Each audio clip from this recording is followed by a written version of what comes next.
Morning everyone, welcome to law minds. और आज हम लोग समझेंगे एस्टॉपल्स क्या होता है under section 115। So let's start with the introduction. तो बहुत ज़्यादा डिटेल में समझने से पहले मैं आपको बहुत सिंपल लैंग्वेज में समझाती हूँ एस्टॉपल का मतलब क्या होता है। तो ऐसे समझिए, कोई पर्सन ए है और पर्सन बी है। तो पर्सन ए किसी फैक्ट पे पर्सन बी को बिलीव करा देता है और पर्सन बी उस बिलीव की वजह से कोई एक्ट कर लेता है, वो कोई डिसीजन ले लेता है जिससे आगे चल के उसे लॉस हो जाती है। ठीक है, तो पर्सन ए बाद में उस फैक्ट से डिनाई नहीं कर सकता, वो ये नहीं बोल सकता कि नहीं मैंने तो ऐसा नहीं बोला था, वो उससे मुकर नहीं सकता है, चेंज नहीं कर सकता है। इसी को हम लोग एस्टॉपल्स बोलते हैं। ये बहुत इंपॉर्टेंट डॉक्ट्रिन है under Indian evidence act 1872।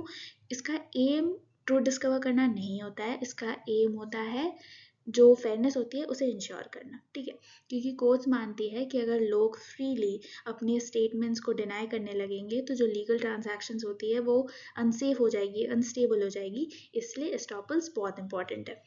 Now let's understand the meaning of estoppel. Section 115। तो सेक्शन 115 के अकॉर्डिंग अगर कोई पर्सन अपनी स्टेटमेंट या अपनी कोई एक्शन या साइलेंस के थ्रू किसी पर्सन के किसी फैक्ट पर बिलीव करा देता है और दूसरा पर्सन उस बिलीफ की वजह से कोई एक्ट कर लेता है, तो वो पर्सन बाद में उस फैक्ट को डिनाई नहीं कर सकता है, जैसे मैंने आपको अभी बताया। लेकिन यहाँ पे इंपॉर्टेंट चीज़ नोट करने वाली क्या है, वो है साइलेंस, क्योंकि साइलेंस यहाँ पे बहुत इंपॉर्टेंट है। अगर आप जानते हुए भी चुप रहते हो और दूसरा पर्सन गलत बिलीफ पर एक्ट कर लेता है तो लॉ आपकी साइलेंस को भी रिप्रेजेंटेशन मान लेती है। अब रिप्रेजेंटेशन का मतलब क्या होता है? इसका मतलब होता है कि ऐसा कोई बात या बिहेवियर जिससे दूसरे पर्सन के माइंड में एक बिलीफ क्रिएट हो जाए, उसे रिप्रेजेंटेशन कहते हैं। तो इसका मतलब ये होता है meaning of estoppel under section 115। ठीक है, now let's understand the nature and object of estoppel. तो एस्टॉपल कोई इंडिपेंडेंट राइट क्रिएट नहीं करता है। ठीक है, ये बस एक रूल ऑफ एविडेंस है। इसका मतलब ये होता है कि एस्टॉपल किसी पर्सन को कोर्ट में सर्टेन फैक्ट्स को डिनाई करने से रोकता है, लेकिन वो कोई भी ओनरशिप या टाइटल क्रिएट नहीं करता है। एस्टॉपल का ऑब्जेक्ट क्या है? उसका ऑब्जेक्ट है फ्रॉड प्रिवेंट करना, मिसरिप्रेजेंटेशन प्रिवेंट करना, अनफेयर एडवांटेज रोकना, और जो लीगल डीलिंग्स होती है उसमें कंसिस्टेंसी मेंटेन करना। ठीक है, courts often say that a person cannot have a contradictory position in some kind of matter। मतलब कोई पर्सन जो है वो कोई contradictory position नहीं ले सकता। इससे क्या होता है, इस प्रिंसिपल से जो जुडिशियल क्रेडिबिलिटी होती है वो मेंटेन होती है। ठीक है, this is the nature and the object of estoppel. Now let's understand the essentials of estoppel. Now यहाँ पे बहुत लोग confused रहते हैं, तो ध्यान से सुनिएगा। ठीक है, तो जो यहाँ पे टोटल हमारे पास 6 एसेंशियल्स होते हैं। तो जो 2 एसेंशियल्स होता है वो रिप्रेजेंट जो करता है उसके साइड से होता है, ऐसे सोचिए।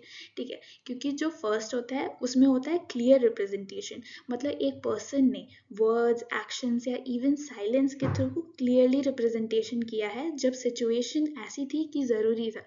मतलब आपको क्लियर रिप्रेजेंटेशन करना ज़रूरी है। अगर मैं रिप्रेजेंट कर रही हूँ तो मुझे क्लियरली रिप्रेजेंट करना ज़रूरी है। सेकेंड, ये रिप्रेजेंटेशन जो है वो नोइंगली या इंटेंशनली होनी चाहिए। मतलब कोई पर्सन को एक दिमाग में आइडिया होता है कि सामने वाला जो है वो इस बात पे रिलाई कर लेगा। ठीक है, तो वो नोइंगली होना चाहिए और इंटेंशनली होना चाहिए। थर्ड जो होता है वो पर्सन बी के साइड से होता है, मतलब कि जो मेरे सामने वाला पर्सन है उसके सामने से, मतलब रिलायंस होना चाहिए। इसका मतलब ये है कि जो दूसरा पर्सन है उसने रिप्रेजेंटेशन को सच मान लिया है और उस पर वो ट्रस्ट करता है। ठीक है, फोर्थ है कि उस पर बिलीफ होना चाहिए, ये बिलीफ के बेसिस पे वो एक्शन लिया गया हो। ठीक है, उसने आपने कुछ बोला मुझे कि ये फैक्ट है, ऐसा ऐसा है, और मैंने उस पर बिलीव कर लिया और उस बिलीफ की वजह से मैंने कोई एक्ट कर लिया, तो ये एक्शन होना चाहिए उसमें बिलीफ के बेसिस पे। ठीक है, नाउ जो फिफ्थ होता है, फिफ्थ होता है कि उसमें कोई पोजीशन चेंज होना चाहिए। पोजीशन चेंज होना चाहिए मतलब कि कोई फाइनेंशियल चेंज होना चाहिए, लीगल चेंज होना चाहिए जो पर्सन भी है उसके साइड से। ठीक है, और सिक्स्थ होता है फाइनली इनजस्टिस।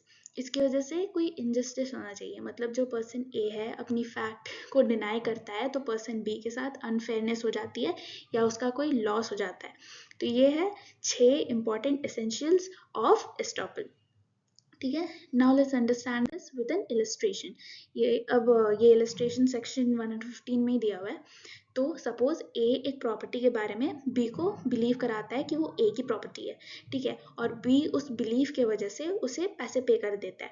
तो बाद में ए प्रॉपर्टी का लीगल टाइटल, सपोज बाद में जो ए है उसको प्रॉपर्टी का लीगल टाइटल भी मिल जाता है, तो लॉ कहता है कि ए अब ये नहीं कह सकता कि ट्रांजैक्शन के टाइम में प्रॉपर्टी उसकी नहीं थी, ठीक है। तो इस इलस्ट्रेशन से क्या क्लियर होता है, इससे ये क्लियर होता है कि जो एस्टॉपल का फोकस है वो टेक्निकल ओनरशिप पे नहीं है, रादर किस पे, रिलायंस पे और फेयरनेस पे। जैसे मैंने आपको पहले बताया था, ट्रुथ डिस्कवर करना इसका एम नहीं होता है, रादर वो इंश्योर करना होता है कि फेयरनेस मेंटेन हो रही है, ठीक है।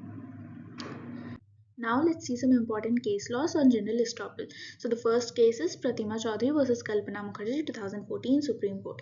तो इस केस में क्या हुआ था कि जो पहली पार्टी थी उसने अपने वर्ड्स और बिहेवियर से सामने वाली पार्टी को ऐसा फील करवा दिया था कि जो ट्रांजैक्शन हो रही है वो बिल्कुल वैलिड है, ठीक है। सो दूसरी पार्टी ने उस बिलीफ पे एक्ट किया और उनकी जो फाइनेंशियल लीगल पोजीशन थी वो चेंज भी हो गई, ठीक है। बाद में जो पहली पार्टी थी उसने अपनी बात पलट दी, उसने चेंज कर दिया और उसने उस ट्रांजैक्शन को चैलेंज कर दिया। तो कोर्ट ने यहाँ बोला कि जो फर्स्ट पर्सन है जिसने बिलीफ क्रिएट करके सामने वाले पर्सन को उस बिलीफ पे एक्ट करवा दिया है वो अपनी बात से नहीं पलट सकता, they can not change it, ठीक है, क्योंकि फिर ये अनफेयर हो जाता है, इसलिए it is not allowed. The second case is university of Delhi versus Ashok Kumar Chopra 1967। तो इसमें क्या हुआ था कि जो यूनिवर्सिटी ने एम्प्लॉय को, जो यूनिवर्सिटी था उसने एम्प्लॉय को सर्विस रिलेटेड एश्योरेंस दी थी, ठीक है, और जो एम्प्लॉय था उसने एश्योरेंस पर रिलाई करके करियर डिसीजन लिया और बाद में यूनिवर्सिटी ने अपनी ही जो स्टैंड जो थी उसको चेंज कर दी। तो इशू यहाँ पे था कि जो एस्टॉपल होता है क्या ये पब्लिक अथॉरिटी में भी अप्लाई हो सकता है, तो इसका जजमेंट जो था वो दिल्ली हाई कोर्ट ने दिया था। तो उसने बोला था यस, एस्टॉपल पब्लिक अथॉरिटी पे भी अप्लाई हो सकता है अगर उनका कंडक्ट अनफेयर हो, तो यूनिवर्सिटी अपनी अर्लियर एश्योरेंस से डिनाई नहीं कर सकती है, ठीक है। तो ये इंपॉर्टेंट केस लॉज है जनरल एस्टॉपल पे। Now let's see some related concept of promissory estoppel, ठीक है। तो ये डॉक्ट्रिन फ्यूचर प्रोमिसेस पर बेस्ड होती है, ठीक है, और मेनली इक्विटी के प्रिंसिपल पर डेवलप हुई है। अब इक्विटी के प्रिंसिपल्स क्या होते हैं, इसका मतलब होता है कि जो फेयरनेस के रूल्स होते हैं जिसमें लॉ ये इंश्योर करती है कि कोई भी पर्सन अनफेयर एडवांटेज ना ले आपका और दूसरों के साथ भी अनजस्टिस ना हो। जैसे अभी एक फॉर एग्जांपल एक केस लेते हैं, Motilal Padampat sugar mills versus state of Uttar Pradesh 1939। तो इसमें क्या हुआ था कि जो गवर्नमेंट थी उसने टैक्स एग्जेम्पशन प्रॉमिस किया था कंपनी ने, और फिर उसके बाद कंपनी ने फैक्ट्री इस्टेब्लिश कर दी थी, बट फिर उसके बाद इशू ये हो गया कि क्या गवर्नमेंट अपना प्रॉमिस विड्रॉ कर सकती है। तो जजमेंट ये आया था कि सुप्रीम कोर्ट ने कहा है कि गवर्नमेंट जो होती है वो अपना प्रॉमिस से विड्रॉ नहीं कर सकती है। तो ये केस बेसिकली यही इस्टेब्लिश किया था कि जो प्रॉमिसरी एस्टॉपल होता है वो गवर्नमेंट पे भी अप्लाई हो सकता है, ठीक है। This is why promissory estoppel is a very important concept. Now let's see other type of estoppel. तो ये हम लोग बस ऐसे ब्रीफली समझेंगे, ठीक है, ताकि आप ऐसा थोड़ा डिफ्रेंशिएट कर पाओ। तो एस्टॉपल बाय रिकॉर्ड होता है, एस्टॉपल बाय डीड होता है, और एक होता है एस्टॉपल बाय जजमेंट होता है, ठीक है। तो एस्टॉपल बाय रिकॉर्ड क्या होता है, एस्टॉपल बाय रिकॉर्ड जब कोर्ट का फाइनल जजमेंट आता है तो जो पार्टीज होती है उसको वो बाइंड कर देती है, ठीक है। तो इसको कहते हैं एस्टॉपल बाय रिकॉर्ड। इसका मतलब क्या होता है, जो फाइनल जजमेंट होता है, ठीक है, जो डिसाइड हो चुका है उसी बात पे सेम पार्टीज दोबारा डिनाई या चैलेंज नहीं कर सकती है, ठीक है। इसका सिंपल मतलब ये होता है, ठीक है। एस्टॉपल बाय डीड क्या होता है, उसका मतलब होता है कि जो डॉक्यूमेंट है उसमें जो लिखा हुआ है फैक्ट्स, ठीक है, उसको डिनाई नहीं किया जा सकता, ये होता है एस्टॉपल बाय डीड। और लास्ट होता है एस्टॉपल बाय कंडक्ट। ये तब अप्लाई होता है जब आपका कोई बिहेवियर या साइलेंस से एक बिलीफ क्रिएट होता है। मैंने याद है आपको पहले बताया था वो साइलेंस वाली जो मैंने बात बोली थी, वो एस्टॉपल बाय कंडक्ट से ही होता है, ठीक है। तो यहाँ पे एस्टॉपल बाय कंडक्ट आ गया, और ये अदर टाइप्स ऑफ एस्टॉपल है। It was just an overview to understand like थोड़ा सा brief concept. Now let's see the limitations of estoppel. तो एस्टॉपल के कुछ लिमिटेशंस है, ठीक है, जैसे कि जो वो इलीगल एक्ट्स होते हैं उसको वैलिडेट नहीं करता है, ठीक है। लॉ के अगेंस्ट एस्टॉपल अप्लाई नहीं होते हैं। फिर जो फ्रॉड होता है, मिसरिप्रेजेंटेशन होता है, या फिर जो स्टैट्यूटरी प्रोहिबिशंस के केसेस होते हैं उसमें जो एस्टॉपल होता है वो फेल हो जाता है, वो नहीं अप्लाई होता, ठीक है। फिर गवर्नमेंट के केसेस में एस्टॉपल तभी अप्लाई होता है जब पब्लिक इंटरेस्ट के लिए होता है या स्टैट्यूट अलाउ करता है, तो जाके एस्टॉपल अप्लाई होता है। तो ये कुछ कुछ लिमिटेशंस हैं जो एस्टॉपल के होते हैं, ठीक है। और ये सारे फॉर्म्स जो होते हैं वो सेक्शन 150 के ही प्रिंसिपल फॉलो करते हैं, ये भी आप याद रखिएगा, ठीक है ना। तो कंक्लूजन में what I will say is, जो सेक्शन 115 का जो मेन फोकस है वो तो आप समझ ही गए हैं कि वो फेयरनेस है, और फेयरनेस पे और ट्रस्ट को प्रोटेक्ट करना है rather than just discovering what the truth is, ठीक है। और स्टॉपल इंश्योर करता है that the people are accountable for what for their actions and for their statements, ठीक है।